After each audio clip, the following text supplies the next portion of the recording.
So guys, ano din ako mapod guys, nag-ubra sa content kaya way sa napabinsa niya content. So ginubra yan, nagpakagat sa dila. Tapos sa tawab lang resulta.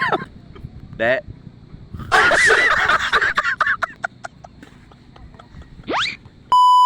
Tapos sa takaan sa guys. Nagdugo, nagbalo siya sa limangoy,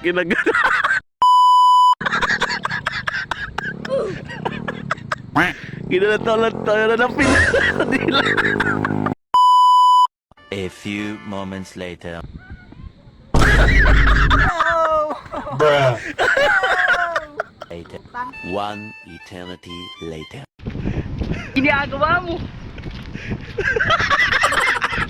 Hindi mo tayo ba? Huwag nyo kayo support nyo mga tao na ano ba, hindi mo ito sa pagkasakit magpakagat sa limango. Lang tampaya for the content.